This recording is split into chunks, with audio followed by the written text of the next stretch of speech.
Yvonne Jardine, thank you for joining us. It's really nice you agreed to do this. And I'll go straight into it with a pretty easy question, if that's okay. Why did you get into politics? And was there anybody that influenced you? There was, in the sense that I worked for a women's organisation, and when I worked before that, I used to work for DVLA, Driving Vehicle Licensing Agency, and they very much encouraged taking part in other outside things. And one of the things I was particularly interested in is justice of the peace, but I always thought that's not something I could do. And I had a friend who was always saying, oh, you know, it's quite easy, I do it, you just need to have the time, etc. But I also, because of working with DVLA, I started working volunteering initially for an organisation, Minority Ethnic Women's Network, that was originally set up by Val Feld. And she was a very big supporter of the fact that there wasn't a black and ethnic minority women's organisation in Wales. There were women's organisation, but no a BME. And so DVLA gave me the time to volunteer for that. And ultimately, I was asked to help set up an organisation, employ staff, etc. And because of the things I used to attend to, I had a friend, Erica Kirshner, she's also a counsellor, and she kept saying to me, why don't you put your name down? Why didn't you go for the interview? And so I did. And so I joined the member. I was a member before, but I became more involved. And in a previous life, I used to be quite active in the union when we lived in Basingstoke. And so I decided, okay, and I went for the interview, and various selection opportunities came up, and I was selected. I must say that I didn't really expect to be elected. For me, it was an experience. I didn't think I'd get in the very first time, but I did. It transpired that because I've lived in Llansamlet since '73, and I didn't realise just how many people I knew, having worked at DVLA as well. Yeah. And so I got in the first time. That was great. I'll move on to Swansea Council actually now, and there's a bit of a positive side of things and a bit of a negative side of things. And the positive side is that Swansea is the most gender balanced in Wales, which is fantastic. I think the negative side is still only 41%. Around 41% are women. Do you think there's any reason why Swansea has been comparatively good at attracting women to become councillors, but what do you think needs to be done to get it to and above that 50%? Okay, I think about 2-3 years ago, I was speaking to someone, one of the constituents from another ward. She had been to a meeting, and she said to me, do you find your husband supportive? And I said, yeah, he's quite good. And she said, oh, because I'd love to do this, but my husband will never put up with it. And that's an issue for a start. Added to which, it is busy, but it's not, I'm not saying it's easy, but it's not as difficult as you think looking in. Because I feel sometimes as women we say, oh, I can't do that, or it won't fit in.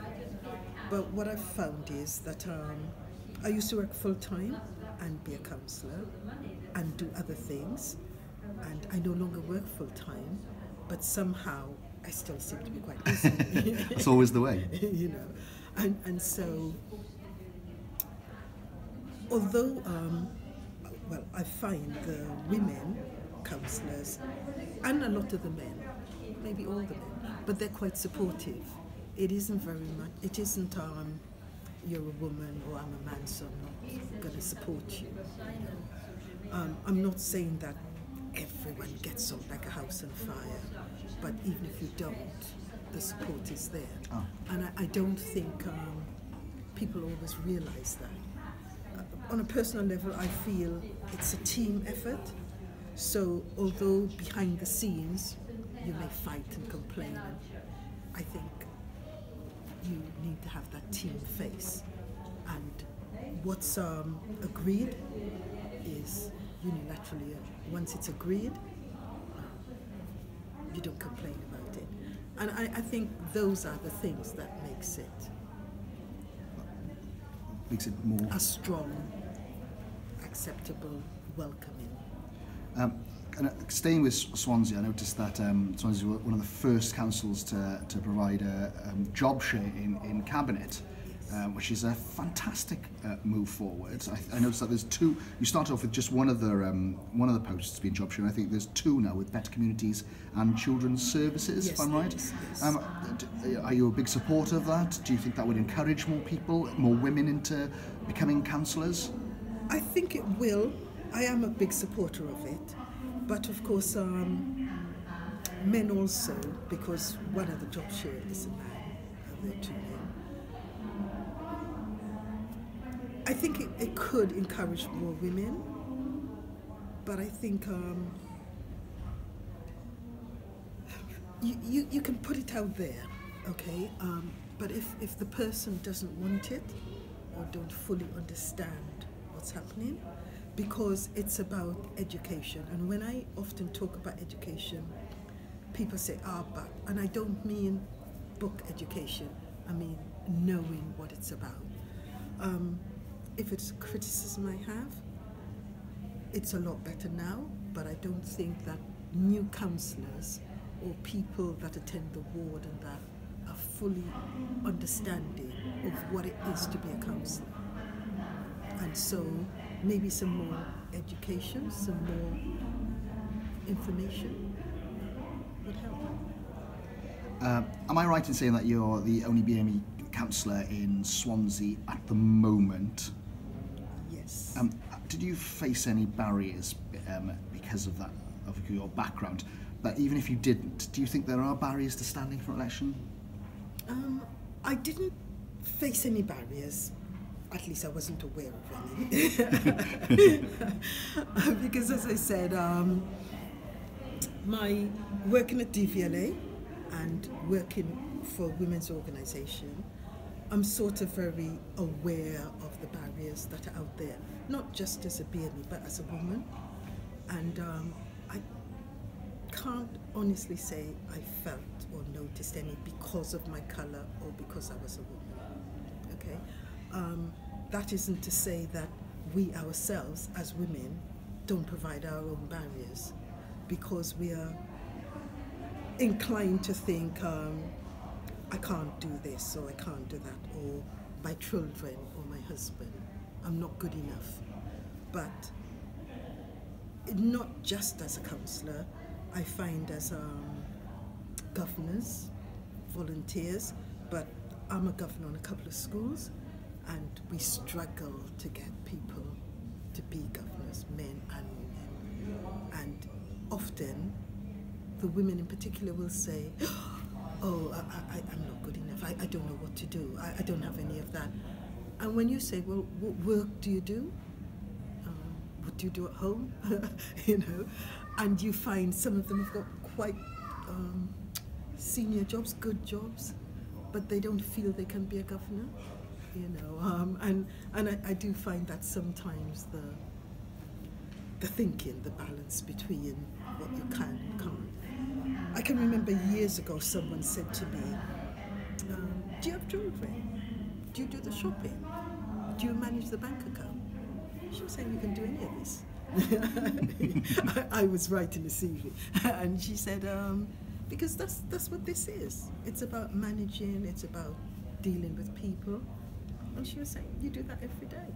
And I thought, yeah. And sometimes I think maybe we need to bring it down to actually looking at what you do and thinking, I can.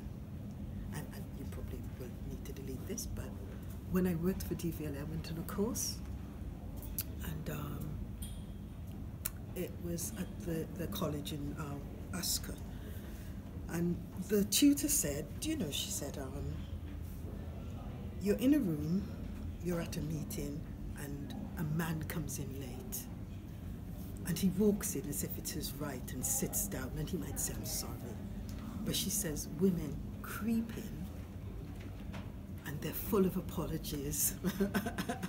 And it doesn't matter what position they're in. That's how it is. And she said, if I give you and one of the male students a job description, you look at it and go, I can't do this. Maybe I can do this, I can try that.